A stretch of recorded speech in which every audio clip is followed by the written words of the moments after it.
Good morning students. इस वीडियो में मैं मोहम्मद मासूम आपका स्वागत करता हूँ। Welcome all of you my dear students, my dear fraternity members. ये वीडियो फिर से मैं बिज़नेस स्टडीज़ क्लास 12 और चैप्टर 1 से ले रहा हूँ। और जो टॉपिक है आज का वो है levels of management, right. Levels of management, ये जो टॉपिक है इसमें हम लोग पढ़ेंगे किसी भी ऑर्गेनाइजेशन में, किसी भी बिज़नेस में जो ऊपर से लेकर टॉप से लेकर लोअर लेवल तक जो लोग काम करते हैं, मैनेजर्स काम करते हैं, है ना, तो उनके बीच में क्या रिलेशनशिप होती है, किसकी क्या भागीदारी होती है, किसकी क्या अथॉरिटी होती है, कौन किस काम के लिए रिस्पॉन्सिबल होता है, and entire organisation how it all overall functions. Okay, आप देखते होंगे जब कोई आदमी किसी के बारे में सुनते होंगे, आपके रिलेटिव्स में भी लोग होंगे, भाई वो असिस्टेंट मैनेजर हैं, वो डेप्यूटी मैनेजर हैं, वो चेयरमैन है, वो सेल्स एग्जीक्यूटिव हैं, वो ऑपरेशंस मैनेजर हैं। तो बहुत सारी चीज़ें आपके दिमाग में आती होंगी। और एग्जैक्टली अगर आप अपना करियर देख रहे हैं कॉरपोरेट वर्ल्ड में, तो आप देखेंगे कि ये जो मैनेजरियल पोजीशंस होते हैं ये किस बेसिस पे बनते हैं।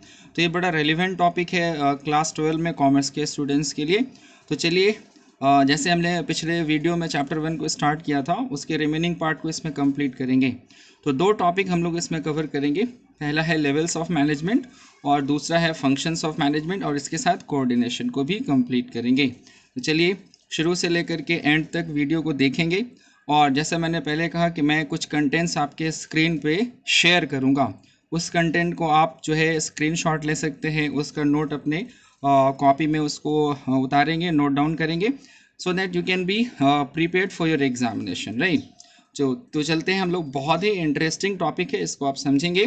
और अब मैं आपके सामने शेयर करने वाला हूँ वो कंटेंट जो आप नोट्स के फॉर्म में यूज़ कर सकते हैं समझने के लिए, राइट। चलिए देखिए, ये जो स्क्रीन है हमारे सामने, इसमें एक ट्रायंगल बना हुआ आ रहा है। ये ट्रायंगल है, ये इसको हम लोग पिरामिड भी कह सकते हैं, जो कि पिरामिड की शेप का है, मैनेजमेंट पिरामिड। इस ट्रायंगल का जो हेडिंग है वो है लेवल्स ऑफ मैनेजमेंट, राइट।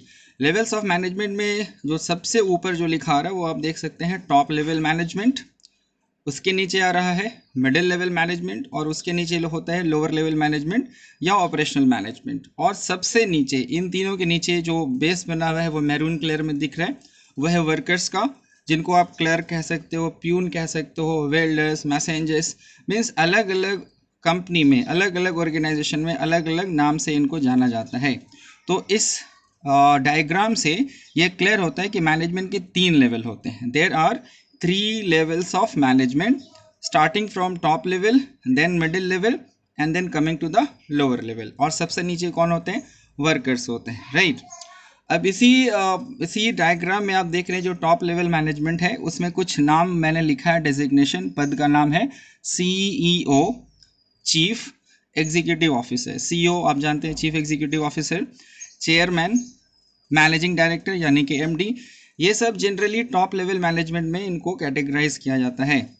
और उसके बाद जो मिडिल लेवल में आ रहा है वो है रीजनल मैनेजर या जोनल मैनेजर कह सकते हैं। मैं फिर बोलूँगा, हर कंपनी में अलग अलग नाम होता है। RM बोला जाता है रीजनल मैनेजर्स को, जोनल मैनेजर्स को ZM बोला जाता है, ब्रांच मैनेजर्स को जो है, यूनिट हेड को हम लोग लोअर लेवल में रखते हैं। इसमें जो मेन चीज़ है उसको आप ध्यान से देखिए। इसको मैनेजमेंट पिरामिड भी कहते हैं, इसको मैनेजमेंट ट्रायंगल भी कहते हैं। फिर से मैं रिपीट करूंगा, 3 लेवल है मैनेजमेंट के, टॉप लेवल, मिडिल लेवल और लोअर लेवल, राइट। अब इनके बारे में कुछ खास बातें हम लोग यहाँ पे शेयर करेंगे, ठीक है। चलो तो आते हैं हम लोग नेक्स्ट स्लाइड की ओर। इसके बाद जो कंटेंट्स है हमारे पास, इसमें लेवल्स ऑफ मैनेजमेंट में रोल्स एंड रिस्पॉन्सिबिलिटीज़ के बारे में बताया गया है, यानी कि कौन सा मैनेजमेंट, कौन सा लेवल ऑफ मैनेजमेंट कौन सा काम करता है। तो सबसे पहले आप देख सकते हैं आपकी स्क्रीन पे जो है वो टॉप लेवल मैनेजमेंट आ रहा है। टॉप लेवल मैनेजमेंट जो है वो क्या काम करता है, तो सबसे पहले इसके सामने आप देखिएगा व्हाट लिखा हुआ है। व्हाट का मतलब क्या, करना क्या है। टॉप लेवल मैनेजमेंट क्या करता है? फर्स्ट पॉइंट है सेटिंग ऑब्जेक्टिव, यानी ऑर्गेनाइजेशन का लक्ष्य तय करना। जी हाँ, ऑर्गेनाइजेशन का लक्ष्य तय करना बहुत ही इंपॉर्टेंट होता है। अगर आप ऑर्गेनाइजेशन के लक्ष्य को तय नहीं कर पाते हैं, जैसे अगर कोई कंपनी काम कर रही हो, है ना, तो जो कंपनी के जो टॉप लेवल मैनेजमेंट होते हैं वो डिसाइड करता है कि कंपनी कहाँ बिजनेस करेगी, कंपनी किस चीज़ का प्रोटेक्शन करेगी, वो कार बनाएगी कि टेक्सटाइल में डील करेगी कि वो सर्विसेज में डील करेगी, उसका मार्केट क्या होगा। दैट मीन्स फ्यूचर का जो लक्ष्य तय करना होता है उसी को हम लोग कहते हैं ऑब्जेक्टिव, राइट। तो ऑब्जेक्टिव डिसाइड करना टॉप लेवल मैनेजमेंट का काम होता है। बिना ऑब्जेक्टिव के ऑर्गेनाइजेशन का कोई डायरेक्शन ही नहीं बनता है। तो पहला काम टॉप लेवल मैनेजमेंट का क्या है, सेटिंग ऑब्जेक्टिव्स, राइट। उसके बाद जो दूसरा है वो आप देख रहे हैं arrangement of capital. Second point है अरेंजमेंट ऑफ कैपिटल। क्या मतलब है अरेंजमेंट ऑफ कैपिटल का? देखो, कोई भी जो बिजनेस होती है, कोई भी बिजनेस, उस बिजनेस में अलग अलग लेवल की पूंजी कैपिटल की ज़रूरत पड़ती है। तो this is the responsibility of top level management to arrange capital for the business, है ना। तो ये कैपिटल कहाँ से आएगा? मार्केट में शेयर हम लोग इशू करेंगे, बैंक से लोन लेंगे हम लोग, या डिबेंचर्स इशू करेंगे। बहुत सारे सोर्सेज होते हैं, ये आप आगे आने वाले चैप्टर जो फाइनेंस का पार्ट होगा उसमें आप पढ़ेंगे। तो ये दूसरा फंक्शन जो है मैनेजमेंट में आप देख रहे हैं टॉप लेवल मैनेजमेंट का, ये लोग क्या करते हैं, कैपिटल अरेंज करते हैं। और तीसरा काम है भाई लॉन्ग टर्म डिसीजन मेकिंग, यानी लंबे समय का, जिसका असर 5 साल 10 साल या उससे भी ज़्यादा हो, तो वैसे डिसीजंस बनाना जो है वो मैनेजमेंट, टॉप लेवल मैनेजमेंट का काम होता है ना। और फोर्थ है पॉलिसी मेकिंग। पॉलिसी का मतलब क्या होता है, नीति। पॉलिसी हम लोग ऐसे गाइडलाइंस को कहते हैं जिसको सारा ऑर्गेनाइजेशन जो है वो एक तरह से फॉलो करता है, उसमें कोई अपवाद नहीं होता है। सरकार भी अपनी पॉलिसी बनाती है, इंडस्ट्रियल पॉलिसी होती है, फॉरेन पॉलिसी होती है। उसी तरह से every company has a particular fix policy which is followed by every part of the organisation. तो टॉप लेवल मैनेजमेंट के क्या क्या काम होते हैं? सबसे पहले तो हमने पढ़ा सेटिंग ऑब्जेक्टिव, ऑब्जेक्टिव्स को सेट करना। दूसरा हमने पढ़ा arrangement of capital, Capitals arrange करना, राइट। और जो तीसरा हमने पढ़ा वो है लॉन्ग टर्म डिसीजन, लंबे समय के लिए निर्णय लेना, जैसे कौन से मार्केट में हमको इन्वेस्ट करना है, फॉरेन मार्केट में बिजनेस स्टार्ट करना है या नहीं करना है। तो ये जो है टॉप लेवल मैनेजमेंट का काम है। और उसके बाद होता है हमारा पॉलिसी मेकिंग, राइट। तो top level management deals with the question related to what, करना क्या है कंपनी का भविष्य, ये टॉप लेवल मैनेजमेंट डिसाइड करता है। अगर आप इसके पहले वाले स्लाइड को देखेंगे तो आप देखिए टॉप लेवल मैनेजमेंट सबसे ऊपर है और इसमें स्पेस भी सबसे कम है। सबसे कम स्पेस होने की वजह क्या? जिस तरह से ह्यूमन बॉडी में ब्रेन होता है, जो ह्यूमन बॉडी का ब्रेन होता है वो सबसे ऊपर होता है, इसी तरह से top level management is like the brain of organisation. Brain क्या करता है? सोचता है ना, सोचता है, ह्यूमन बॉडी के सारे पार्ट्स को कंट्रोल करता है। उसी तरह से टॉप लेवल मैनेजमेंट पूरे ऑर्गेनाइजेशन को कंट्रोल करता है, उसकी दिशा, उसकी प्लानिंग, उसके डिसीजंस के लिए वो रिस्पॉन्सिबल होता है। So we can say that top level management is the brain of organisation. It is like the CPU of computer, no. CPU आप समझते हैं, कंप्यूटर का जो सीपीयू है वो इंस्ट्रक्शंस को देता है, सारा पार्ट जो है उसको फॉलो करते हैं। तो टॉप लेवल मैनेजमेंट में सबसे कम लोग होते हैं और इसीलिए इस पिरामिड में आप देख रहे हैं कि टॉप लेवल मैनेजमेंट में सबसे कम जगह होती है।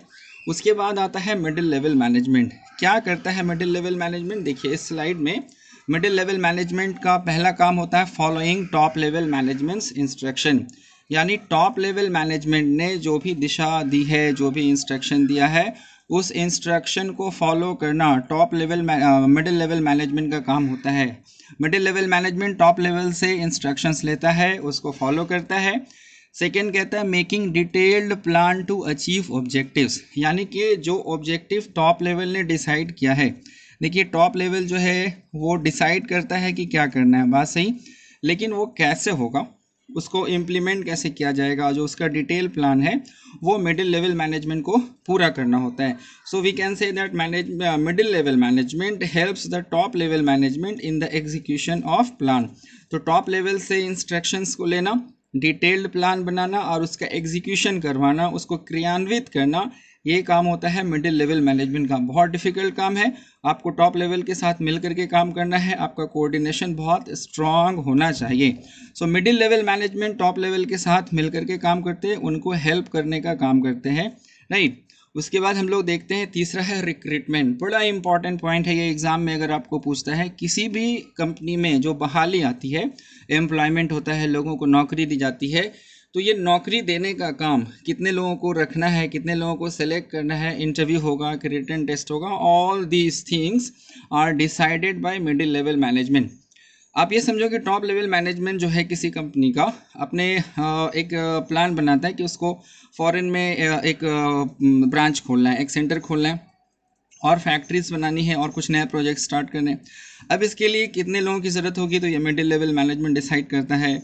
लोगों को पेपर में ऐड देना, लोगों को हायर करना, उनकी सैलरी तय करना, उनका जो ट्रांसफ़र प्रमोशन है, ये सब डिसाइड करना, ये भी मिडिल लेवल मैनेजमेंट का काम है। तो ह्यूमन रिसोर्स मैनेजमेंट कह लो आप, या आप कह लीजिए हायरिंग, एम्प्लॉयमेंट जो होता है वो किसका काम होता है, मिडिल लेवल मैनेजमेंट का। ध्यान देंगे एग्जाम में लेवल्स ऑफ मैनेजमेंट से बहुत क्वेश्चन आता है, किसका क्या काम है। तो मिडिल लेवल मैनेजमेंट रिक्रूटमेंट के लिए यानी सिलेक्शन ऑफ एम्प्लॉयज़ के लिए रिस्पॉन्सिबल होता है। करेक्ट। तो ये था आपका तीसरा पॉइंट। होप आपको समझ में आ रहा होगा कि हर मैनेजमेंट अलग अलग काम करता है, हर लेवल पे अलग अलग जिम्मेवारियाँ, रिस्पॉन्सिबिलिटीज़ बांट दी गई हैं। अब आते हैं हम लोग पॉइंट नंबर 4 पे, link between top level and first level. जो टॉप लेवल मैनेजमेंट है और फर्स्ट लेवल मैनेजमेंट है उसके बीच में लिंक का काम करता है। याद रखिएगा, जो टॉप लेवल मैनेजमेंट होते हैं, टॉप लेवल पे जो लोग होते हैं उनका वर्कर्स के साथ कोई कनेक्शन नहीं होता है, उनका फर्स्ट लेवल मैनेजमेंट के साथ कोई कनेक्शन नहीं होता है। तो कई बार क्या होता है कि the decision which is taken by top level management, जो डिसीजन टॉप लेवल मैनेजमेंट ने लिया है वो फर्स्ट लेवल मैनेजमेंट नहीं समझ पाता, बिकॉज कम्युनिकेशन गैप होती है, उनके सोच में फ़र्क हो जाता है। तो टॉप लेवल मैनेजमेंट के डिसीजन के पीछे जो राज होता है, जो रीज़न होता है, वो फर्स्ट लेवल तक कम्युनिकेट करना मिडिल लेवल मैनेजमेंट का काम है। इसका मतलब टॉप लेवल और जो फर्स्ट लेवल है उनके बीच में तालमेल बिठाना है, उनके बीच में कोऑर्डिनेशन का काम करना है, ताकि हर ऑर्गेनाइजेशन का हर एक आदमी उसकी सोच एक जैसी हो, उसमें कोई फ़र्क ना हो, उसमें कोई डिस्प्यूट क्रिएट नहीं हो। जस्ट इमेजिन कीजिए टॉप लेवल कुछ कहता है और फर्स्ट लेवल नहीं समझ पाया, तो वो उसका विरोध करेगा, there will be no resistance हो जाएगा, और ये रेसिस्टेंस किसी भी ऑर्गेनाइजेशन के लिए अच्छा नहीं होता है, राइट। तो यहाँ पे एक पॉइंट हमने कहा कि link between top level and first level management. अब हम लोग आते हैं पॉइंट नंबर 5 पे, जो मिडिल लेवल मैनेजमेंट का है वो है कोऑर्डिनेशन। कोऑर्डिनेशन का मतलब क्या होता है कि हम लोग जितने भी फंक्शंस हैं ऑर्गेनाइजेशन के अंदर, जितने भी फंक्शंस आगे मैं बताऊंगा, उन सब में बैलेंस बनाना, यानी जो काम जब होना है वो उसी समय हो, जो काम पहले होना है वो पहले हो, जो काम बाद में होना है वो बाद में हो, यानी जितने भी फंक्शंस हो रहे हैं उनके बीच में सामंजस्य बना रहे, उनके बीच में हार्मोनी बनी रहे। कोई भी काम ऐसा ना हो कि दो आदमी एक ही काम कर रहा है या एक काम जो है कोई भी नहीं कर रहा है। तो काम बटा हुआ हो, हर काम अपने तय समय और प्रेफरेंस के अकॉर्डिंगली हो, इसी को हम लोग कोऑर्डिनेशन कहते हैं। अगर आपको कोऑर्डिनेशन समझ में आ गया तो कोऑर्डिनेशन आप देखेंगे कि किसका फंक्शन है, मिडिल लेवल मैनेजमेंट का फंक्शन है, राइट। अब देखिए हम लोग आते हैं लोअर लेवल मैनेजमेंट की ओर। याद रखिए जो लोअर लेवल मैनेजमेंट होती है वो वर्कर्स के साथ काम करती है। तो वर्कर्स के सबसे करीब कौन होता है, लोअर लेवल मैनेजमेंट। हम लोग एक एग्जांपल लेते हैं एक बैंक का। बैंक तो हर आदमी जाता है, आप भी जाते होंगे, है ना। तो बैंक में आप देखेंगे जो ब्रांच मैनेजर होता है, ब्रांच को जो है लीड करता है, वो ब्रांच में बैठा रहता है ना, वो कस्टमर्स के साथ इंटरेक्शन नहीं करता है, लेकिन वो देखता रहता है बैठ करके कि सारे लोग काम कर रहे हैं कि नहीं, ब्रांच में क्लर्क बैठा है कि नहीं, जो ऑफिसर्स हैं वो अपना काम कर रहे हैं कि नहीं। अगर कस्टमर आ गया, कोई बड़ी प्रॉब्लम हुई, तो वो उनको भी हैंडल करता है। तो आप कह सकते हैं branch manager of a bank is an example of first level operational manager. He is responsible for day to day activities, he is responsible for operational activities, मतलब हर जो रोज़मर्रा का जो काम है, दिन भर का जो काम है, वो सही सही हो रहा है कि नहीं, ये देखना फर्स्ट लेवल मैनेजमेंट का काम है। तो ये बड़ा इंपॉर्टेंट है। आप देखेंगे रूट लेवल पे जो है फर्स्ट लेवल मैनेजमेंट ही काम करता है ना। और फर्स्ट लेवल मैनेजमेंट में देखो पहला फंक्शन है मॉनिटरिंग ऑफ वर्कर्स। मॉनिटरिंग जैसा मैंने बताया कि वर्कर्स को देखते रहो, वो काम कर रहे हैं कि नहीं कर रहे, उनके काम करने में कोई प्रॉब्लम तो नहीं आ रहा है। अगर वो कोई प्रॉब्लम आता है तो उसको सॉर्ट आउट करना भी लोअर लेवल मैनेजमेंट का काम होता है। और सेकंड मैंने बोला डे टू डे एक्टिविटीज़, जैसे इसमें एक एग्जांपल आप देख सकते हैं एम्प्लॉय अटेंडेंस का। एम्प्लॉय का अटेंडेंस बनाना, कौन आया है, कौन छुट्टी पर है, उसको देखना, है ना। उसके बाद आता है कस्टमर हैंडलिंग। अगर कोई कस्टमर प्रॉब्लम में है तो उन कस्टमर्स को हैंडल करना, यानी कि आप देख सकते हैं कि बहुत रूटीन एक्टिविटीज़ जो होती हैं, बिल्कुल रूटीन एक्टिविटीज़, उसमें फर्स्ट लेवल मैनेजमेंट का काम होता है। यहाँ पे जो प्रॉब्लम्स आती हैं, एक्सेप्शंस आते हैं, वो first level management middle level management को बताता है, कम्युनिकेट करता है, और फिर इस प्रकार से समस्या का समाधान होता है। फाइन। तो आप देख सकते हैं टॉप लेवल, मिडिल लेवल और फर्स्ट लेवल सबका काम बांट दिया गया है, सबके बीच में कोऑर्डिनेशन है, हर काम को फिक्स कर दिया गया कि आपकी रिस्पॉन्सिबिलिटी है, उसको आप पूरी तरह से एग्जीक्यूट कर सकते हैं। ये जो सिस्टम है, जो हम लोग मैनेजमेंट का डेफिनेशन लिखे थे, management is the art of getting things done by others, दूसरों से काम करवाने की कला को मैनेजमेंट कहते हैं। तो आपने देखा इसमें क्या हो रहा है, top level management middle level management से काम करवाता है, middle level management first level यानी ऑपरेशनल लेवल मैनेजमेंट से काम करवाता है, और फर्स्ट लेवल मैनेजमेंट जो है वो वर्कर्स से काम करवाता है। बात समझ रहे हैं? तो वर्कर्स का काम ही है कि वो अपने जो बॉस हैं, सुपरवाइज़र हैं, उनको वो फॉलो करे, उनकी बात को माने, राइट। चलिए आगे बढ़ते हैं हम लोग। इसके बाद जो है इसमें एक एक्सरसाइज दिया गया है, check your knowledge. Check your knowledge में आपके सामने कुछ क्वेश्चन है, उस क्वेश्चन को आप पढ़ेंगे और उसको आप आंसर करेंगे। लेफ्ट साइड में रोल्स है, राइट साइड में लेवल्स हैं, कौन सा रोल किसके लिए एप्लीकेबल होता है। आप थोड़ा समय लें, इसको पढ़िए और सॉल्व करने का प्रयास कीजिए।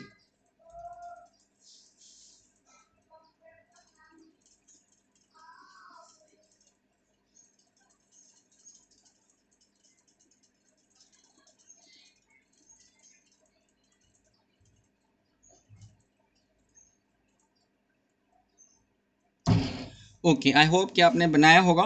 मैं इसको सॉल्व करूंगा आपके लिए। फर्स्ट है सेटिंग ऑब्जेक्टिव।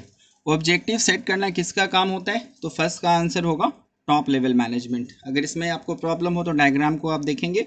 सेकेंड आता है कस्टमर हैंडलिंग, किसका काम है? फर्स्ट लेवल मैनेजमेंट का, है ना। तीसरा है लॉन्ग टर्म डिसीजन मेकिंग, किसका काम है लॉन्ग टर्म डिसीजन मेकिंग? लंबे समय का निर्णय टॉप लेवल मैनेजमेंट बनाता है, दैट्स करेक्ट। फोर्थ है following top level management instruction. Top level के इंस्ट्रक्शन को कौन फॉलो करता है? मिडिल लेवल फॉलो करता है, एग्जैक्टली राइट। पॉइंट नंबर 5 है मॉनिटरिंग ऑफ वर्कर्स। वर्कर्स की मॉनिटरिंग कौन करेगा? याद रखिए, वर्कर्स के साथ कौन काम करता है? First level management, right. उसके बाद आता है making detail plan to achieve objective. Objectives को पूरा करने के लिए डिटेल प्लान कौन बनाएगा? मिडिल लेवल मैनेजमेंट बनाएगा।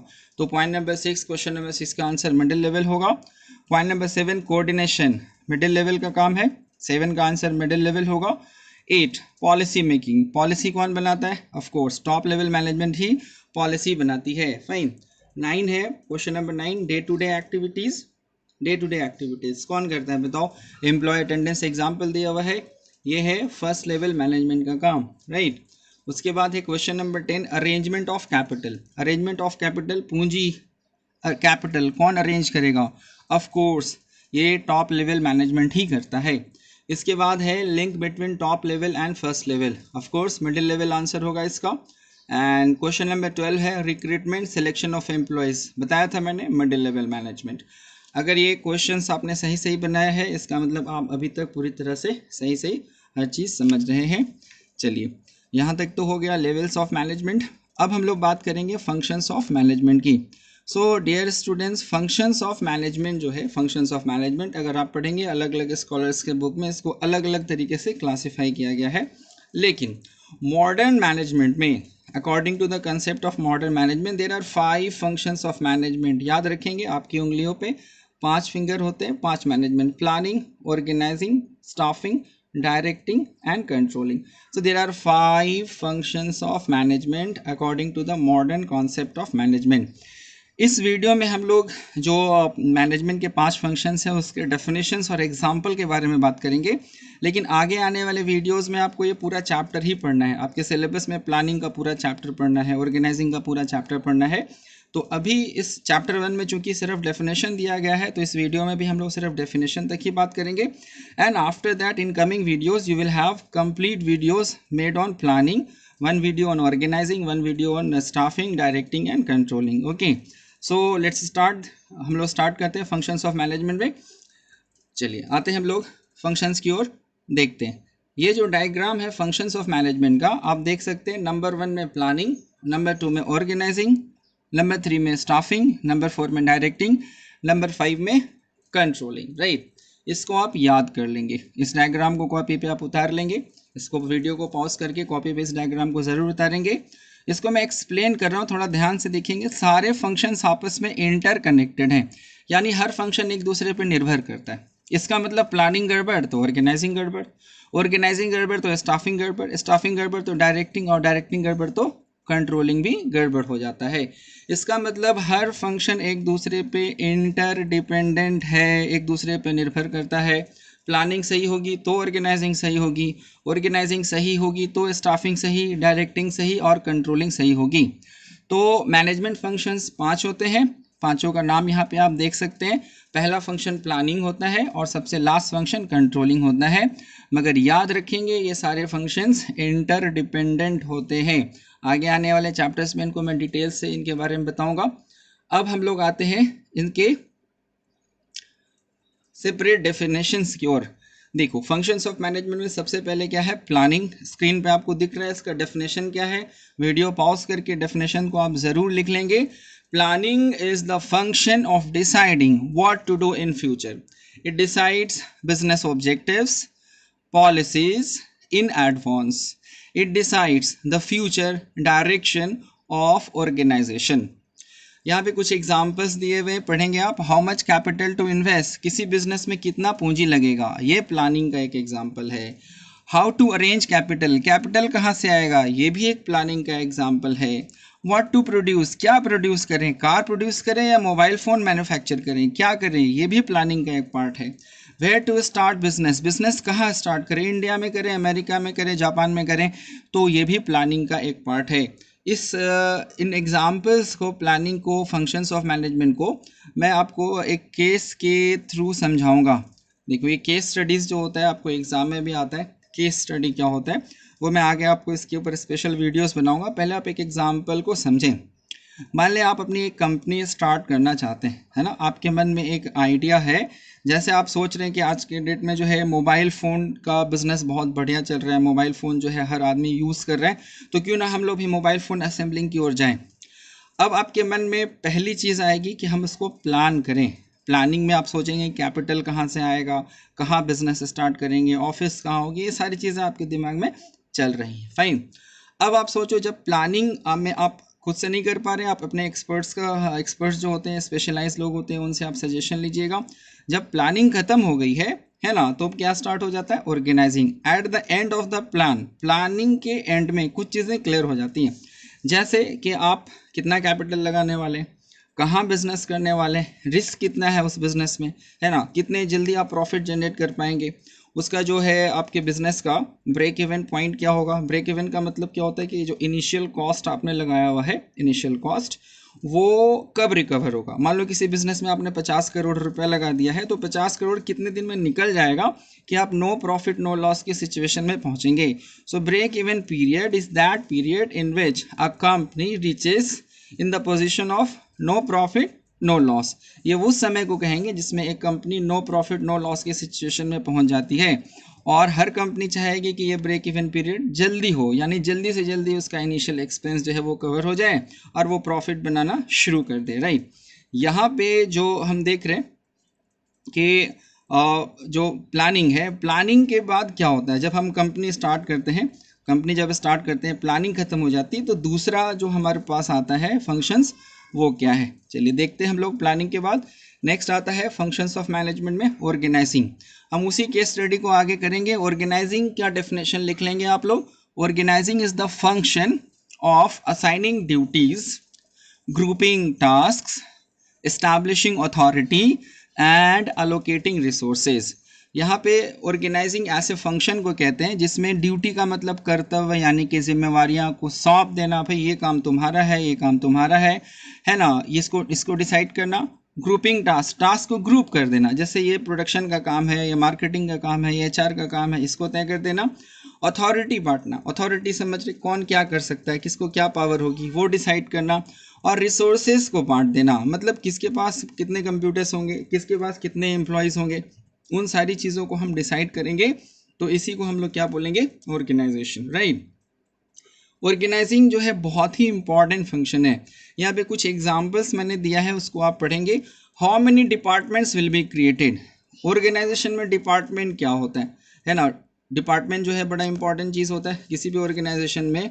आप देखेंगे कि कुछ डिपार्टमेंट्स ऐसे होते हैं जो प्रोडक्शन का काम करते हैं, कुछ डिपार्टमेंट्स ऐसे होते हैं जो कि कस्टमर सर्विस का काम करते हैं, कुछ जो है रॉ मटेरियल परचेज का काम करते हैं। तो ऑर्गेनाइजिंग में हम ये डिसाइड करते हैं कि उस ऑर्गेनाइजेशन में हमारी कंपनी में कितने डिपार्टमेंट्स होंगे, है ना, और उन डिपार्टमेंट्स का को कैसे चलाया जाएगा, उनका हेड कौन होगा। तो ऑर्गेनाइजिंग में बेसिकली हम ऑर्गेनाइजेशन का स्ट्रक्चर बनाते हैं, उसका हेड ऑफिस कहाँ होगा, उसका जोनल ऑफिस कहाँ होगा, ब्रांचेस कहाँ होंगे, किस ऑफिस का हेड कौन होगा, किसको कितनी अथॉरिटी होगी, किसको कितनी रिस्पॉन्सिबिलिटी होगी। जैसे मैंने पहले एग्जांपल में बताया कि एक आप जो है मोबाइल बनाने वाली कंपनी स्टार्ट करना चाहते हैं, तो आप डिसाइड करेंगे ना भाई हेड ऑफिस आपकी कहाँ होगी, तो कंपनी का हेड ऑफिस कहाँ होगा, ब्रांचेस कहाँ होंगे, ये सब डिसाइड करना ऑर्गेनाइजिंग है। कितने मैनेजर्स होंगे, किस मैनेजर को क्या पावर देंगे आप, है ना, हर मैनेजर एक दूसरे से बात कैसे करेगा, उनके बीच में कम्युनिकेशन कैसे होगी। तो अथॉरिटी रिस्पॉन्सिबिलिटी को तय करना, मैनेजमेंट के बीच में रिलेशनशिप्स को तय करना, है ना, उनके बीच में कम्युनिकेशन के पाथ को डिसाइड करना कि वो कैसे कम्युनिकेट करेंगे, यही कहलाता है organizing. Understood. This is one of the most important functions of management. हर ऑर्गेनाइजेशन का एक स्ट्रक्चर होता है।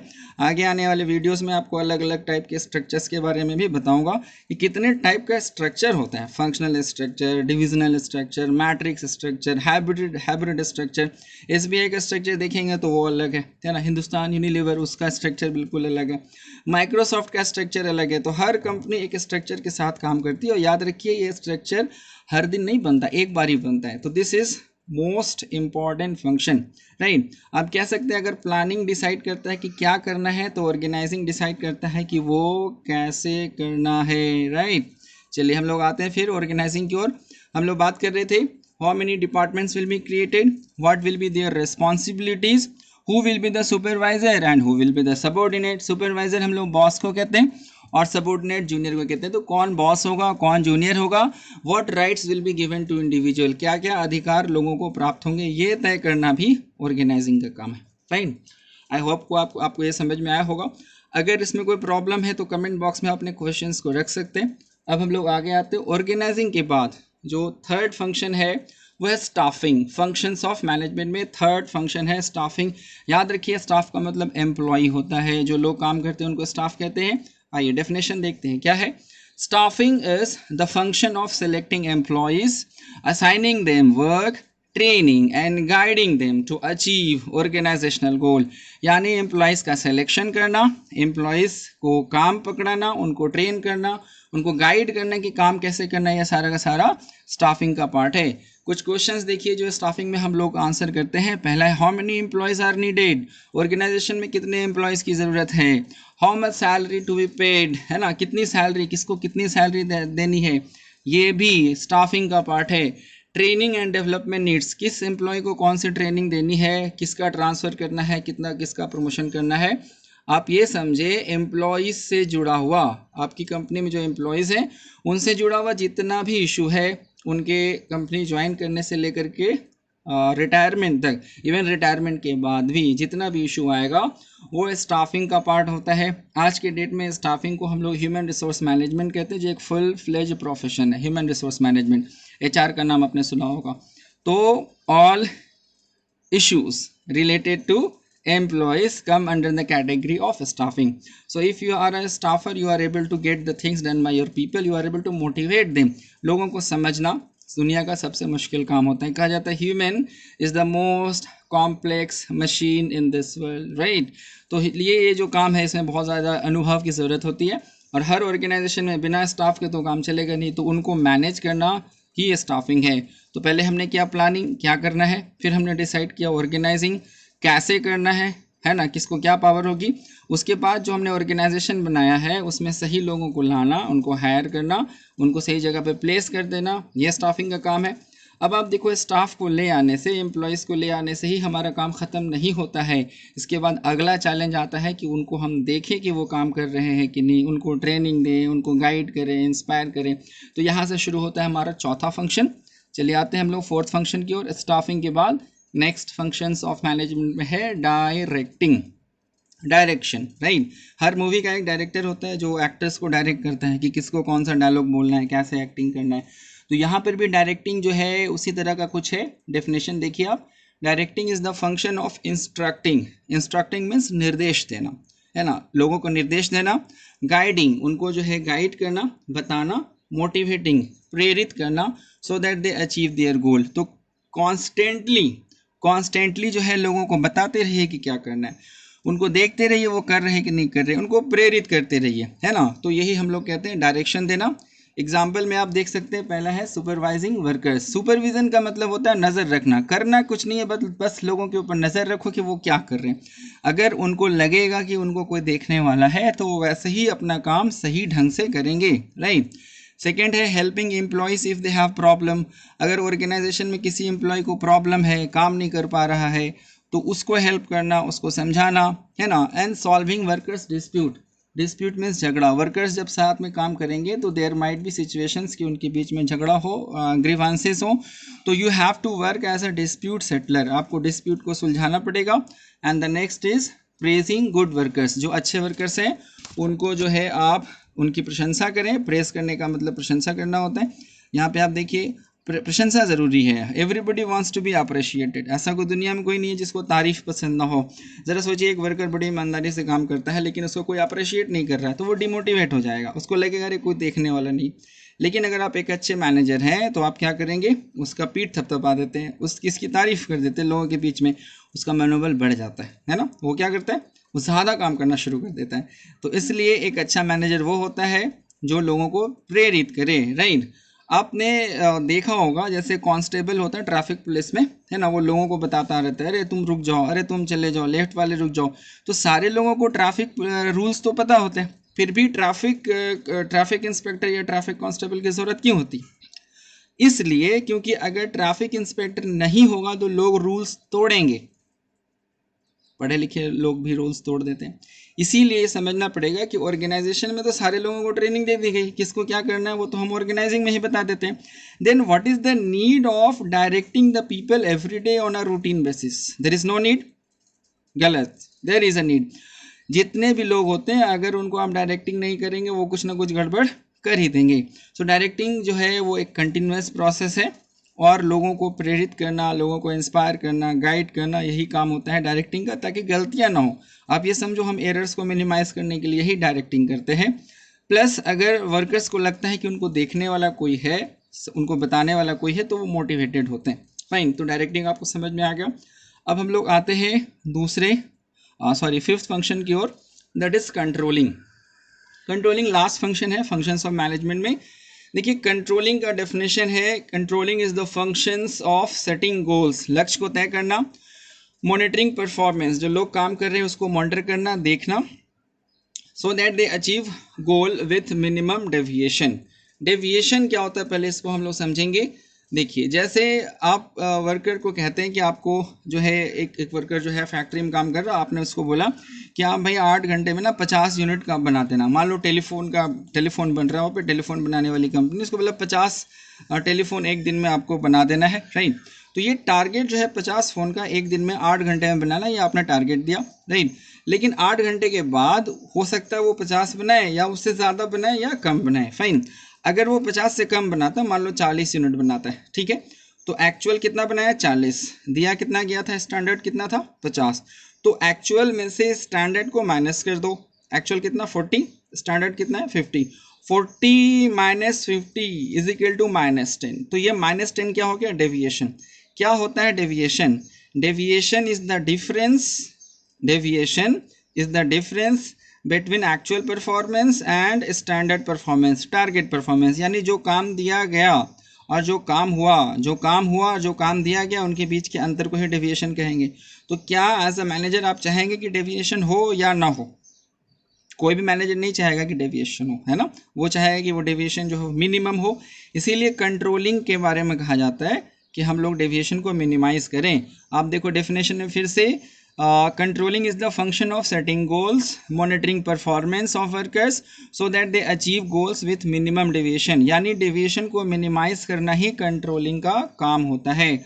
कुछ एग्जांपल्स इसमें आप देख लो। सुपरवाइजिंग वर्कर्स, एक कंट्रोलर क्या करता है, वर्कर्स को का निरीक्षण करता है, सुपरवाइजिंग करता है। Comparing actual and given target, जो उसने एक्चुअल काम किया वर्कर ने और जो टारगेट दिया गया था है ना, वो उसको तुलना करना, कंपेयर करना, finding the reason of deviation, अगर डेविएशन हुआ है यानी वर्कर ने अगर कम काम किया है या ज़्यादा किया है तो क्यों हुआ ऐसा, उसका रीज़न फाइंड आउट करना, एंड टेकिंग करेक्टिव एक्शन यानी कि उसको सुधार करना। मान लो वर्कर अगर रेगुलरली कम कर रहा है तो रीज़न क्या हो सकता है, आप उससे पूछिए। As a manager, as a controller हो सकता है आपको पता चले कि वर्कर को काम नहीं करना आ रहा है, तो आप उसको ट्रेनिंग दे सकते हैं, ये एक करेक्टिव एक्शन हो सकता है। अगर मान लीजिए कि ट्रेनिंग देने के बाद भी प्रॉब्लम आती है तो हो सकता है कि मशीन ख़राब हो तो मशीन नया लेना होगा या उसका रिपेयरिंग कराना पड़ेगा, तो जो भी आप करेंगे वो है करेक्टिव एक्शन। याद रखिए कंट्रोलिंग का पर्पस ये नहीं होता है, कंट्रोलिंग का पर्पस ये नहीं होता कि हम किसी को पनिशमेंट दें। The purpose of controlling is to correct the situation, is to minimize the deviation. हम इम्प्रूवमेंट चाहते हैं, हम इसलिए नहीं लोगों के ऊपर नज़र रख रहे हैं कि उनको पनिशमेंट दें, बल्कि इसलिए क्या ताकि प्रॉब्लम जो है अर्लीस्ट स्टेज में, शुरुआती स्टेज में ही वो सुलझ जाए। तो पहला था प्लानिंग और लास्ट है कंट्रोलिंग। आप ये समझ लो, अगर प्लानिंग का मतलब है डिसीजंस लेना कि क्या करना है, तो कंट्रोलिंग का मतलब है ये देखना कि हमने जो प्लान किया था वो पूरा हो रहा है या नहीं हो रहा है, अगर नहीं हो रहा है तो क्या कारण है उसको आप ठीक करो।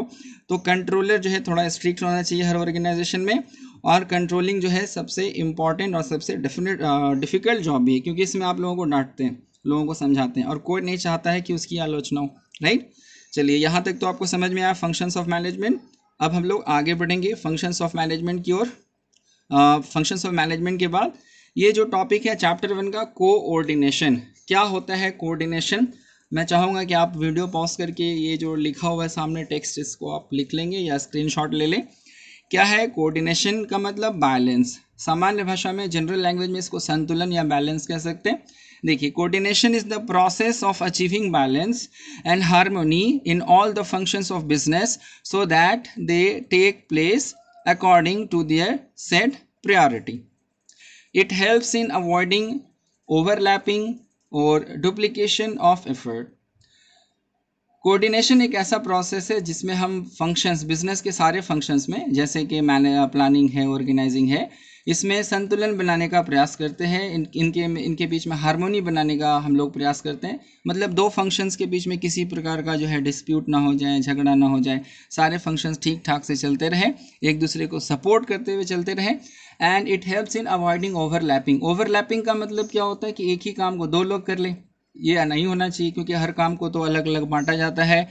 और नेक्स्ट पैराग्राफ में कहता है imagine a salesman takes a huge order from a customer without asking the store manager if the sufficient quantity is available और नॉट। यहाँ पे आप जो देख रहे हैं, कह रहा है एक एग्जाम्पल कंपनी से लिया गया कोऑर्डिनेशन को एक्सप्लेन करने के लिए, है ना। एक सेल्समैन है, वो कस्टमर के पास जाता है और जो कस्टमर है वो एक बड़ा ऑर्डर देता है। बात समझ रहे हो, जैसे आप मान लो कि वो जो सेल्समैन है, वो सेल्समैन जो है वो मोबाइल फ़ोन बेचता है। एक कस्टमर कहता है कि हमें 15,000 मोबाइल हैंडसेट्स की ज़रूरत है और वो भी 2 दिन के अंदर चाहिए, ठीक है। अब सेल्समैन ने क्या किया, सेल्समैन को क्या चाहिए था कि वो कंपनी का जो स्टोर मैनेजर है, जहाँ पे इन्वेंट्री मैनेज होती है, उससे वो पूछे कि भाई 2 दिन के अंदर इतना फ़ोन हमारे पास अवेलेबल है कि नहीं, है ना। तो एक हो गया स्टोर मैनेजमेंट का काम और एक हो गया ऑर्डर टेकिंग का काम। ऑर्डर टेकिंग और स्टोर मैनेजमेंट दोनों के बीच में कोऑर्डिनेशन होना चाहिए। अगर उसने नहीं पूछा, सेल्समैन ने स्टोर मैनेजर से नहीं पूछा और वो सीधा बोलता है कि चलो ठीक है इतना ऑर्डर हम बुक कर लेते हैं, जब वो ऑर्डर लेकर के कंपनी में जाता है तो सेल्स मैनेजर, जो स्टोर मैनेजर है सॉरी, वो कहता है कि इतना तो हम दे ही नहीं सकते, पॉसिबल नहीं है। अब ऐसे में कस्टमर से जो वो ऑर्डर लेकर के आया है, and if they are not able to deliver, अगर वो डिलीवर नहीं कर पाएगा तो कस्टमर तो आपके ऊपर लीगल एक्शन भी ले सकता है। वो बोलेगा कि आपने डिलीवरी नहीं की, उसकी वजह से हमारा इतना नुकसान हो गया। तो पता चला कि जितना प्रॉफिट नहीं जनरेट करना था उतना लॉस हो गया। तो हर ऑर्गेनाइजेशन का जो डिपार्टमेंट होता है, लोग होते हैं, वो एक साथ मिलकर के काम करें, एक लक्ष्य की ओर काम करें, और सारे लोग अलग अलग काम करते हुए भी एक लक्ष्य से बंधे हुए हो। इसी को हम लोग कहते हैं coordination. Is it okay? Coordination आपको समझ में आया होगा। इसके बाद हम लोग इसी चीज़ को देखते हैं आगे। देखिए कोऑर्डिनेशन में लास्ट में कहता है coordination is the essence of management. I will say कि इसको आप अंडरलाइन कर लेंगे इस लाइन को, coordination is the essence of management. बार बार पूछा हुआ क्वेश्चन है ये कि क्या कोऑर्डिनेशन जो है मैनेजमेंट का एसेंस होता है, तो आप बोलेंगे बिल्कुल होता है। Coordination is the essence of management. It binds, ये बांधता है, बाइंड मतलब बांध देता है, together all the functions and department of organization. Organization के हर विभाग को एक साथ बांध देता है, एक लक्ष्य की ओर बांधता है, इसी को हम लोग कोऑर्डिनेशन कहते हैं। Coordination is the essence of management, right. चलिए इस डायग्राम को आप लोग देखेंगे और इस डायग्राम को आप नोट डाउन भी कर लेंगे। देखिए इसमें जो सबसे बीच में है मैनेजर, ये कोऑर्डिनेशन का काम कर रहा है। आप देख रहे हैं बिल्कुल सेंटर पे खड़ा हुआ है। इसके चारों ओर अलग अलग डिपार्टमेंट हैं। देखिए सबसे ऊपर सेंटर पे है मार्केटिंग डिपार्टमेंट, ठीक है। मार्केटिंग वालों का काम क्या होता है, प्रोडक्ट को प्रमोट करना, सेल करना, प्रोडक्ट बेचना, है ना। उसके साथ साथ प्रोडक्शन वाला है, प्रोडक्शन वाला प्रोडक्ट बनाता है ना। फाइनेंस वाला क्या करता है, लेफ्ट में जो है टॉप पे फाइनेंस वाला कैपिटल अरेंज करता है, एक्सपेंडिचर्स को मैनेज करता है, कंपनी का कहाँ खर्च होगा नहीं होगा, है ना, उसको कंट्रोल करता है फाइनेंस वाला। और उसके नीचे human resource management. Human resource management staffing का काम करता है, कहाँ पे कितने लोगों की ज़रूरत है, इंटरव्यू लेना है, सिलेक्शन करना है, ट्रांसफ़र, प्रमोशन, ये एम्प्लॉयज़ जो है ह्यूमन रिसोर्स मैनेजमेंट का काम है। नेक्स्ट आता है ऑपरेशंस। ऑपरेशंस जो है या तो प्रोडक्शन से जुड़ा होता है या जो इंटरनल रिकॉर्ड मैनेजमेंट होता है, फाइल हैंडलिंग होती है, उसके ऊपर डिपेंड करता है। और लास्ट में आता है R&D, research and development department. क्या होता है रिसर्च एंड डेवलपमेंट डिपार्टमेंट, नए नए प्रोडक्ट्स को बनाना, उस पर रिसर्च करना और लगातार नए प्रोडक्ट्स को लेकर के आना ही रिसर्च एंड डेवलपमेंट का काम होता है। यहाँ पे मैं एक एग्जांपल दूंगा इन सारे फंक्शंस के बीच में कैसे कोऑर्डिनेशन हो रहा है, ज़रा ध्यान से आप देखेंगे। देखिए यहाँ पे जो मैंने बताया कि मार्केटिंग डिपार्टमेंट, ज़रा समझिए, मार्केटिंग डिपार्टमेंट जो है वो लोगों के संपर्क में रहता है। मान लो एक कंपनी जो है, एक कंपनी वो वॉशिंग मशीन बनाती है, फाइन, वीडियोकॉन का एग्जांपल ले सकते हैं, वर्लपूल का एग्जांपल ले सकते हैं। तो ये कंपनी का जो मार्केटिंग डिपार्टमेंट है वो कस्टमर से मिलता है, उसको मार्केट की नॉलेज होती है। जब वो मार्केट से मिलता है तो कस्टमर का फीडबैक भी उसके पास रहता है। तो एक दिन क्या होता है कि मार्केटिंग मैनेजर को पता चलता है कि जो वॉशिंग मशीन है उसमें कुछ प्रॉब्लम आती है, उसमें कुछ खास सुधार की ज़रूरत है ना।